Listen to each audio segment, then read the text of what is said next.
प्रियतम, तिमीले छोडेर गएपछिका यी कहली लाग्दा दिनहरूका हरेक क्षण मैले आफ्नो जिन्दगीलाई फेरि एकपटक जिएकी छु।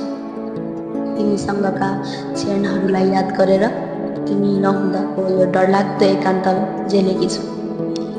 तिम्रो उपस्थिति मेरो हरेक श्वासमा र रगतको थोपा थोपामा एउटा स्वाभाविकता र अनिवार्यता बनिसकेछ। तिमी हुँदा पनि मलाई लाग्थ्यो तिमी मेरो मुटुको साह्रै साह्रै नजिक छौ भनेर। तर आज तिमी नहुँदा बोध भएको छ वास्तवमा तिमी र मेरो मुटुको बिचमा कुनै दूरी नै रहेनछ। मेरो मुटु नै तिमी रहेछौ। तिमीलाई भेट्नु अगाडिको मेरो अभावग्रस्त बाल्यकाल र दुखै दुःख र अपमानले भरिएको मेरो कैशोर्यसँग पनि मेरो केही गुनासो छैन। तिमीलाई पाउनका लागि मैले गर्नुपर्ने तपस्याहरू थिए ती सायद। तिमीसँग फेरि यस्तै 1 जुनी पाउँछु भने त म 7 जुनीसम्म पनि यी दुःखहरूलाई झेल्न तयार छु। अभावग्रस्तै भए पनि सानी हुँदा मसँग आमाको माया त थियो। म 9 वर्षकी नहुँदै आमा बितेपछि बाले अर्की आमा गए। ती साँच्चै कि सौतेनी आमा थिइन्। हुन त सौतेनी आमाको जात खराब मानेको छ संसारले, तर ठाउँ ठाउँमा कति मायालु सौतेनी आमाहरू पनि देखिन्थे जसले सौताका सन्तानलाई आफ्ना सन्तानभन्दा पनि धेरै माया गर्थे। तर मेरी सौतेनी आमा त मसँग एक वचन पनि राम्रोसँग बोलेको सायद मलाई यादै छैन। ती मलाई टोक्छन् र उमेरले सक्ने भन्दा बढी काम गर्न लगाउँथे। त्यो बाहेक उनले केही जान्दैनथिन्। मेरा बा पनि कथाका हुने बा जस्तै सौतेनी आमाको बसमा परेका थिए। सौतेनी आमाले मलाई बिना कारण गाली गर्दा कुट्दा लुच्दा पनि तिनले कहिल्यै केही भनेनन्, कहिल्यै रोकेनन्, किन भनेर सोद्धा छोडेनन्।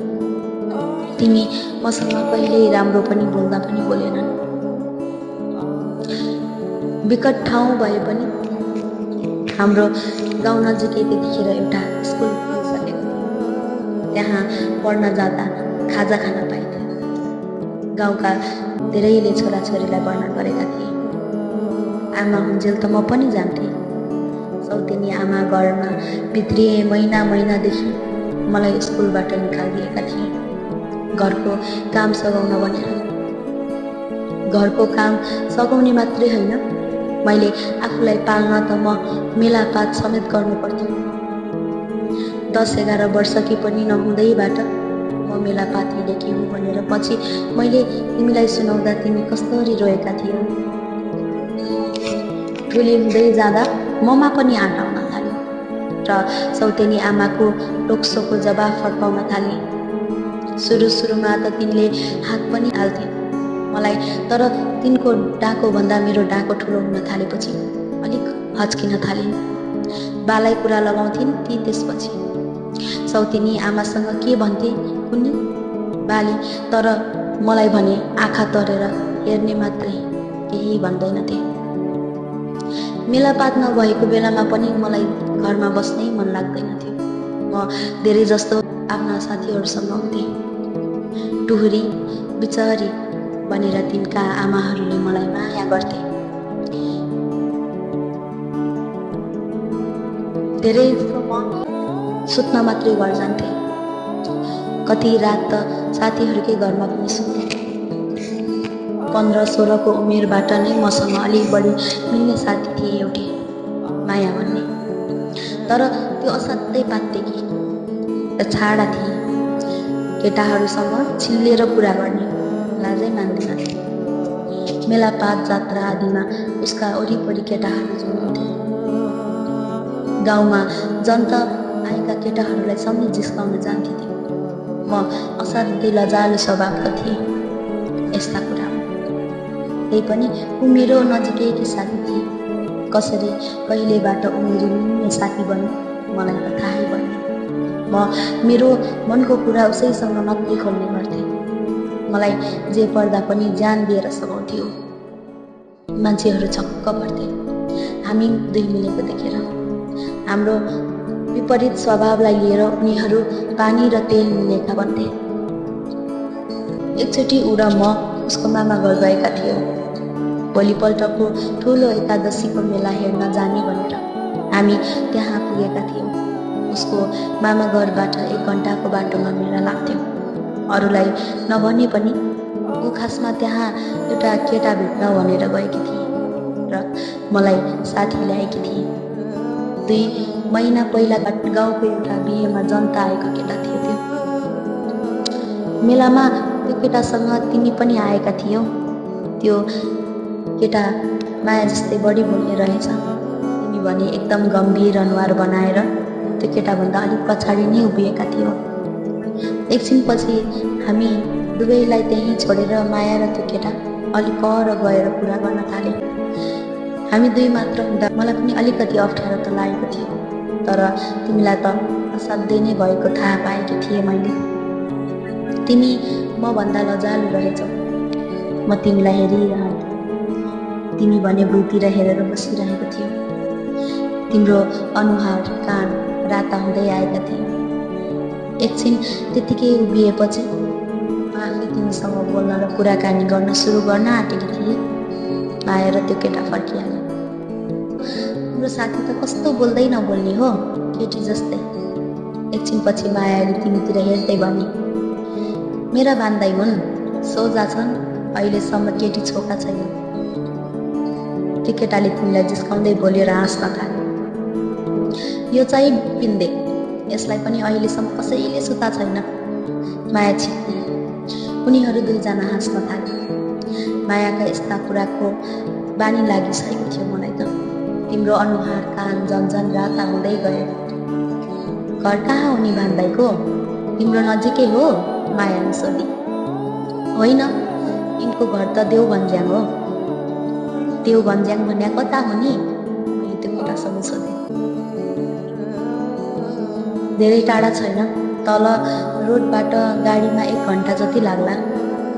देवभन्ज्याङ बजारमा झरेर यामबहादुरको पसल कुन हो भनेर सोधे जसले पनि देखाइदिन्छ। तिम्रो साथीले जवाफ दियो। तिमी भने अझै चुपचाप थियौ। त त्योसँग हिँड्न आँटिस् कि क्या हो? छुट्टिएर हामी मायाको मामा घरतिर लागेपछि मैले सोधेँ। मायाले सजिलै जवाफ दिए। अरूलाई नि थाहा छ तेरो घरमा? कसैलाई नि थाहा छैन। पहिला जान्छु भनेर घरमा भन्दै हिँड्ने कोही माया हाँस्न थाल्यो। कहिले नि? अब त 20 दिनमा जान्छु। अघि जानु अगाडि तँलाई भनिहाल्छु नि। मायाले 15-20 दिन पनि पुग्दिन, 1 हप्तामै हिँड्यो। म त्यो दिन अलिक टाढा कतै पुगेकी थिएँ। उसले धेरै बेर मलाई खोजिरहेकी थिए। पछि तिमीले भनेपछि थाहा भयो। त्यो केटो तिम्रो नातेदार पनि होइन रहेछ।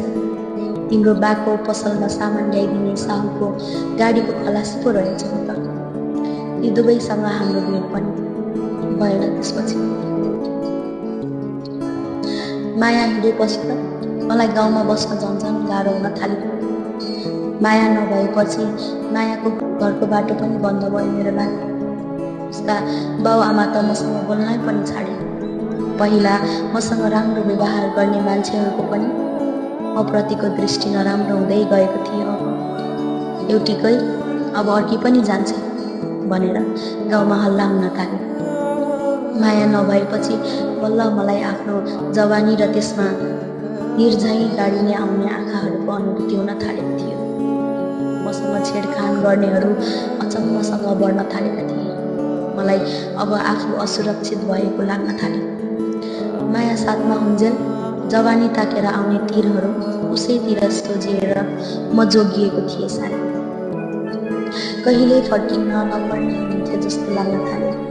मेरो बाध्यताहरू बन्यो। फेरि यो बाध्यताबाट उम्किने बाटो खोज्न थाल्यो, तर कुनै बाटो देखिएको थिएन। यता गए पनि असुरक्षित, उता गए पनि असुरक्षित थियो मेरो लागि। मेलामा तिमीलाई देखेदेखि नै मेरो मनमा तिम्रो लागि एउटा सानो ठाउँ बसिसकेछ।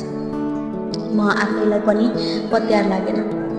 कति समयसम्म त हरदम मेरो स्मृतिमा तिम्रा ती निर्दोष आँखाहरू चम्किरहन्थे। मैले तिम्रा ती निर्दोष आँखाहरूलाई आफ्नो बाटो र लक्ष्य बनाउनु निदो गरेँ र एक दिन म एउटा ट्रक चढेर हिँडेँ। देवभन्ज्याङ बजार पुगेर म ट्रकबाट चढ्दा दिउँसोको 3 जति बजेको थियो। सानो बजार थियो त्यो। 10-12 पसलहरू हुँदा याम बहादुरको पसल कुन हो भनेर सोधपुछ गर्दा तिमी बजार छोडेर गाउँमै फर्किएको जवाफ पाएँ मैले। त्यहाँबाट 20-25 मिनटको उकालो बाटो रहेछ। एक्लै जाने मसँग पाएर म एकछिन एकै अल्मली। तिम्रो र मेरो नाता सोध्ने 1-2 जनालाई म याम बहादुरकी मामाकी छोरी हो भनेर टाटिदिए। पछि जजमानी गरेर फर्किएका एकजना बुढा बाजेको साथ लगेर म तिम्रो घर पुगेँ। ती बाजेलाई पनि पहिला मैले त तिम्रो मामाकी छोरी हुँ भनेर ढाँटेकी थिएँ, तर तिनले पत्याएनन्। म तिमीसँग पहिला आएकी हुँ भनेर तिनले बेउ पाइसकेका थिए। तिनलाई हामी दुईको राम्रो चिन्जान र लामो हिमचिम भए जस्तो लागेको रहेछ। यामी मान्छे हेर्दा त सोझो देखिन्छ, तर बज्या कम्ताको चाहिँ होइन रहेछ भनेर हाँस्दै थिए। मैले पनि मौन हाँसेर सहमति जनाइदिएँ, त्यही नै सुरक्षित लागेर। ए यामी, ल हेर तेरी दुलही आएकी छे। तिम्रो आँगनमा पुगेपछि ती बाजे कराए।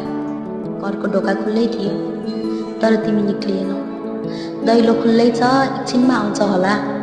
मेरो घर अलिक टाढा छ, साँझको बाटो भनेर बाजे हिँडे। एकछिन पछि तिमी आयौ र तिमीले मलाई हेरेको हेरे भयो, अनि म पनि तिमीलाई हेरेको हेरी भएँ। हामी धेरै बेर नजानिदो मन्द मुस्कान छाटिरह्यौँ। अँध्यारो भयो। धेरै बेर पछि तिमी लाज मानी बिस्तारै बोल्यौ। हामी भित्र पस्यौँ। तिमीले टुक्की बाल्यौ र मेरो जीवनमा उज्यालो छायो। त्यसपछिको कथा, मेरो जीवन उज्यालिएपछिको कथा, तिमीसँगको मेरो प्रेम कथा, हाम्रो जीवन कथा। खुल्ला पुस्तक जै देखेको छ यो दुनियाँले। यहाँ मैले स्वास्नी ल्यायो रे भन्दै मलाई हेर्न आउनेहरूको त भिड र गाउँमा हुने हामी बारेको सत्य असत्य अनेक कुराहरूको पत्ता लिन थाल्यो। बल्ल तिमी राम्रोसँग बोल्न र खुल्न थालेका थियौ। 5 वर्ष पहिले तिम्रा आमा बितेछन् अनि 1 वर्ष पहिले तिम्रा बा बितेछन्। बा बितेपछि पनि बजारको त्यो सानो चिया पसल चलाएछौ तिमीले केही समय, तर पछि बजारमा बस्न मन नलागेर पसल बेचेछौ। बजार जडियाहरूको अखाडमा भएको तिमीलाई मन नपरेको कुरा गरिरहन्थ्यौ। तिमी पछि हामीले गाउँमै सानो चिया पसल खोल्यौ।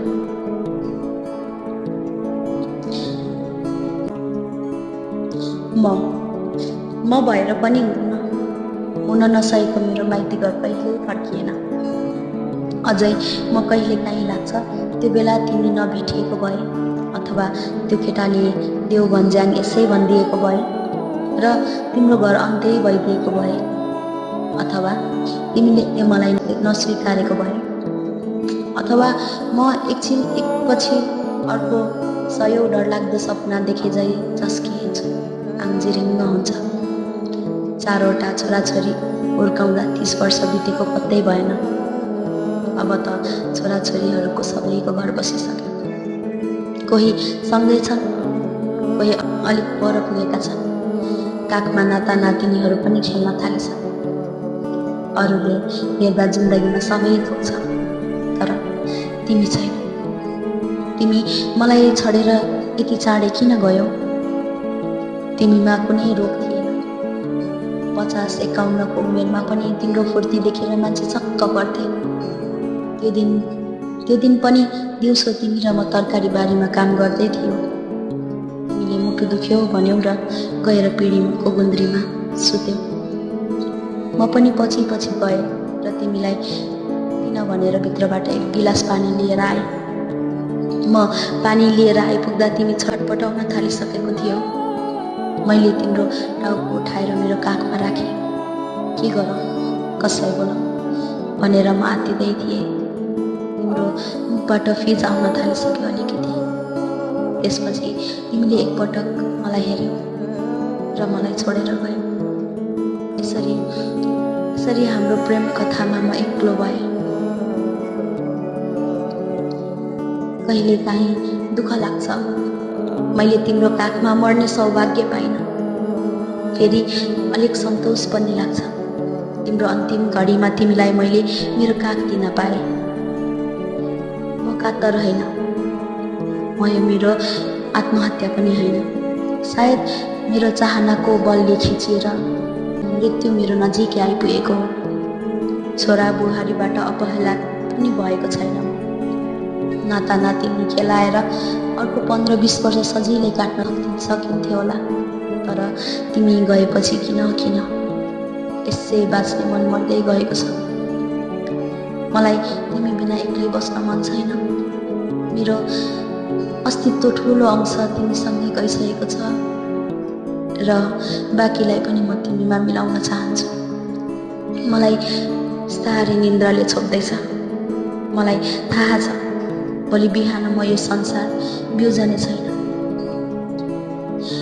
मान्छेहरू जम्मा हुन्छन् र भन्छन्, बिचारी उमेरै नभई गई।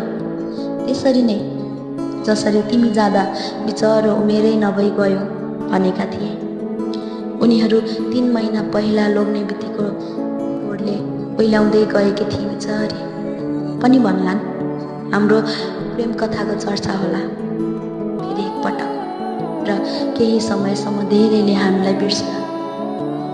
कसैले बिर्सेलान्, कसैले सम्झेलान्, तर हाम्रो प्रेम कथा, तिम्रा मेरा सुस्केराहरू, तिम्रा मेरा हाँसोहरू अन्तसम्म यो धरतीको कुनै कुनामा गुन्जिरहनेछ। म तिमीलाई देख्नेछु प्रियतम।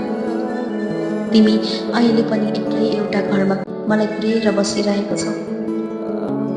म आउनेछु र हामी फेरि मुखामुख हेरेर मन्द मुस्कुराउनेछौँ। अनि हामी घरभित्र बस्नेछौँ र तिमीले टुक्की बाँध्नेछौ र मेरो जीवन फेरि उज्यालो हुनेछ।